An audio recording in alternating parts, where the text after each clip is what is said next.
오늘은 바이블 타임 17페이지 하나님의 백성에게 주시는 복입니다. 요엘서 3장 말씀입니다.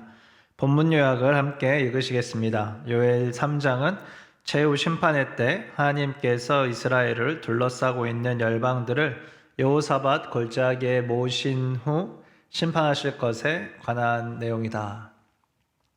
어느새 2024년 12월이 되었습니다.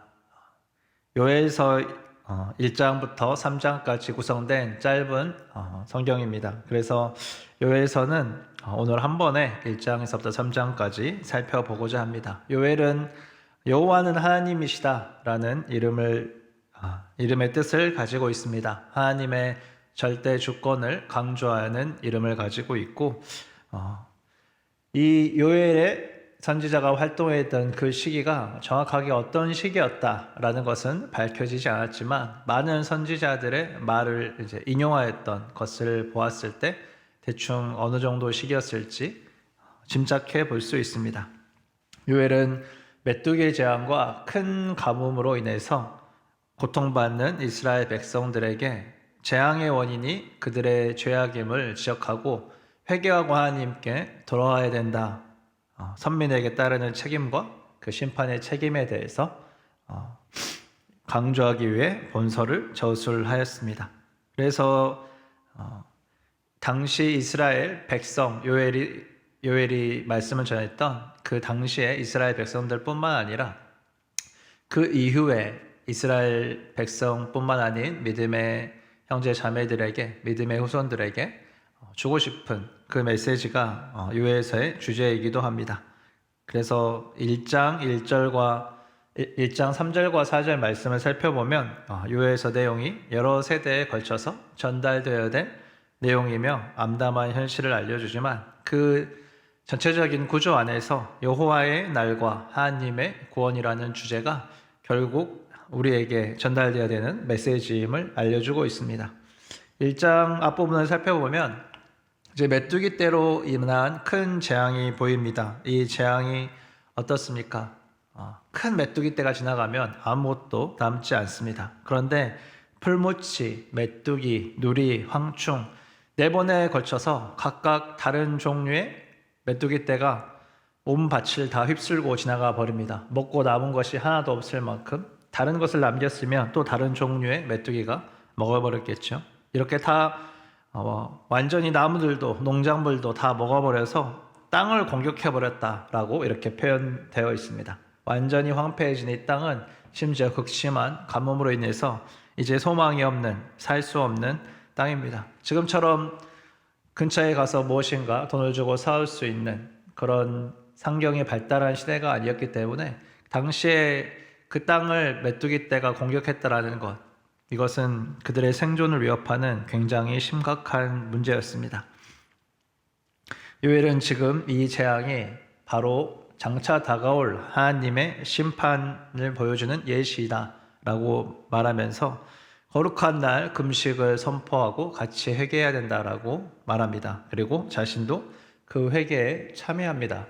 이 장도 이 1장에서 이야기한 현실의 상황을 이제 다가올 여호와의 날의 심판에 대해서 말씀하면서 다시 거룩한 회개로 나아가게 될 것을 선포합니다. 장차 다가올 날에는 군대와 같은 메뚜기 떼, 혹은 메뚜기 떼와 같은 군대로 볼 수 있는 강력한 세력이 공격할 것이다 라는 예언을 합니다. 2장 11절부터 15절 말씀을 살펴보면서 저희가 13절 말씀만 읽겠습니다. 옷을 찢지 말고 마음을 찢어라. 주 너희의 하나님께로 돌아오라. 주님께서는 은혜롭고 자비로우시며 오래 참으시고 한결같은 사랑을 늘 품으시고 불쌍히 여기시는 마음이 많으셔서 뜻을 돌이켜 재앙을 거두기도 하신다. 이 장차 다가올 심판의 주체가 하나님이시고 하나님의 백성들이 하나님께 돌아와서 회개해야 된다라고 선포하고 있습니다.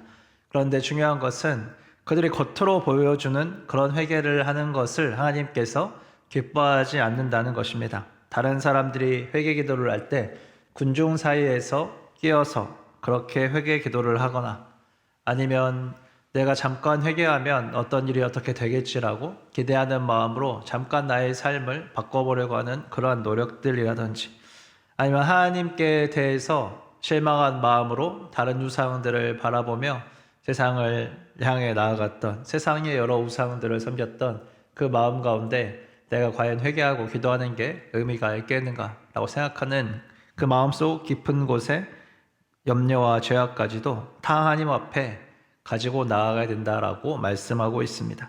옷을 찢는다는 것이 무엇입니까? 겉으로 보여주는 형식을 지키면서 나는 나름 열심히 회개하고 행동하고 있어. 나는 나름 그리스도인으로 잘 살고 있어. 라는 그러한 형태가 아니라 하나님을 정말 간절히 갈망하고 하나님을 믿고 바라며 신뢰하는 그러한 마음으로 하나님 앞에 우리의 마음을 점검하여 달라고, 주님, 간절히 주님을 만나기 원한다라고 그렇게 기도하는 우리 안에 참된 회개, 하나님께로 돌이키는 회개가 필요하다라는 것을 말하고 있습니다. 마음을 찢어야 된다라고 하십니다. 우리의 옷을 찢는 것이 아니라 도저히 해결되지 않을 것 같은 그러한 상황에 있는 우리의 마음의 죄악들을 찢어버리고, 하나님, 이제는 우리가 뒤를 돌아보지 않겠습니다라고 주님 앞에 나아가는 믿음의 결단들을 하기를 하나님께서 촉구하고 계십니다. 이 믿음의 결단 이후에 하나님께서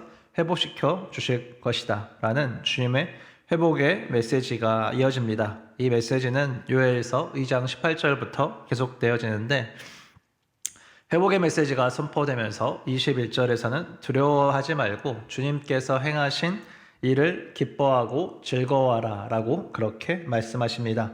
가을비까지 흡족하게 내려서 회복하게 될 것을 말하고 있습니다.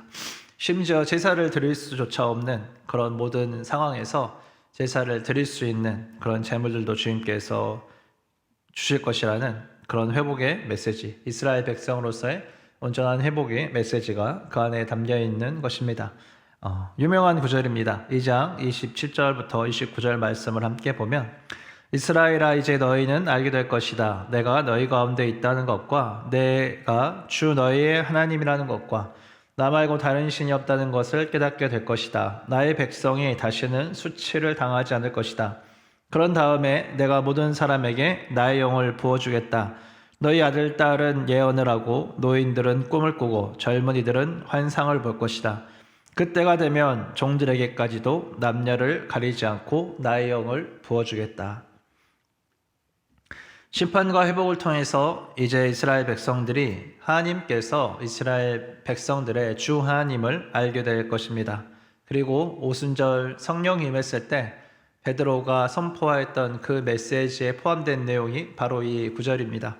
하나님의 영이 부어져서 각자 방언으로 이야기하는 것을 자기 나라 말로 듣게 되는 놀라운 일들이 일어나면서 그 안에서 예수 그리스도의 생명의 복음이 선포되는 것, 하나님께서 이제 그리스도의 복음을 증거하는 성전된 우리의 몸, 예수 그리스도를 주라 시인하며 하나님 앞에 나아가는 우리에게 이제 영으로 함께 하시며 주의 영을 부으시고 이 복음의 증거자로 삼으시겠다라는 주님의 말씀들이 일어나고 있는 모습들을 사도행전 역사부터 우리들이 함께 보고 있음을 알 수 있습니다.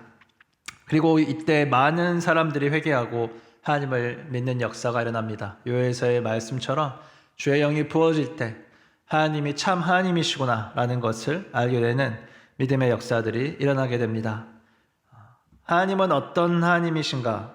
심판의 하나님이신가?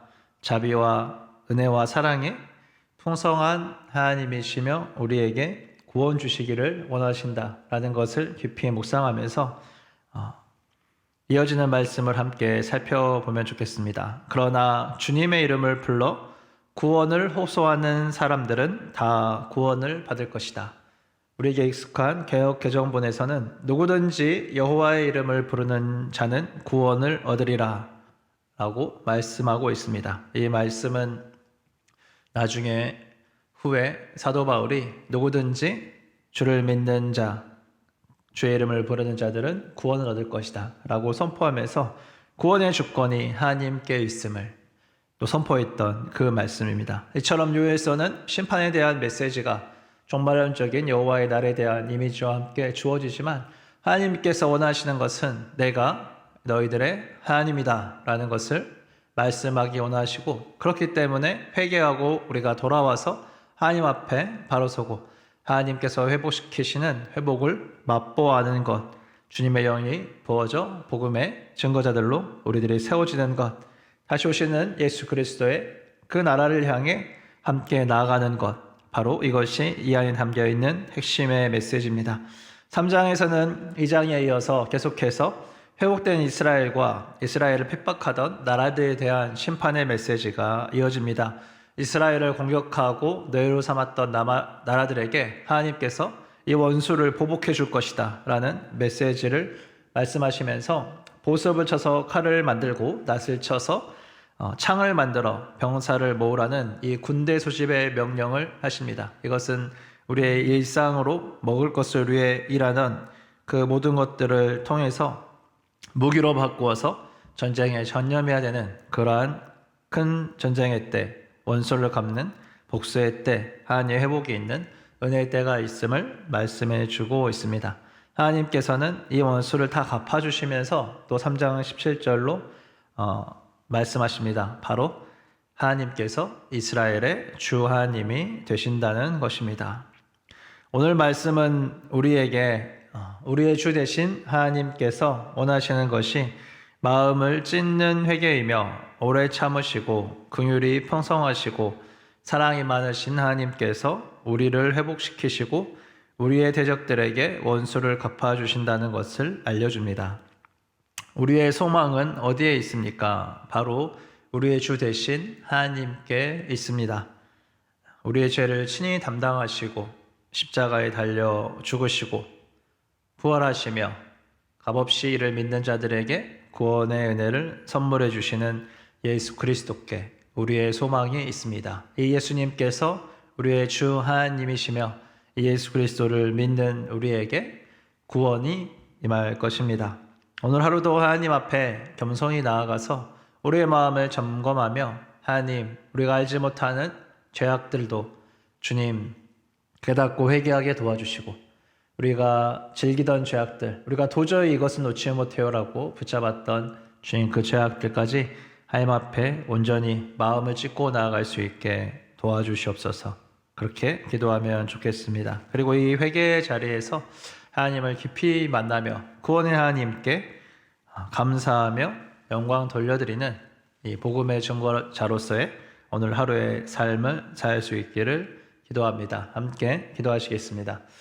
사랑이 풍성하신 아버지 하나님 감사합니다. 요에서 말씀을 함께 살펴보면서 하나님, 우리의 척박한 현실과 상황 가운데 우리의 죄악과 또 여러 상황들 가운데서 임한 주님, 이 모든 상황들을 주님께 올려드리면서 나 자신, 우리, 이 나라, 이 민족의 죄로 인해 아버지 하나님 이 땅이 척박해졌다면 또 주님 우리가 회개하고 주님 앞에 나아갈 수 있도록 은혜 허락하여 주시옵소서.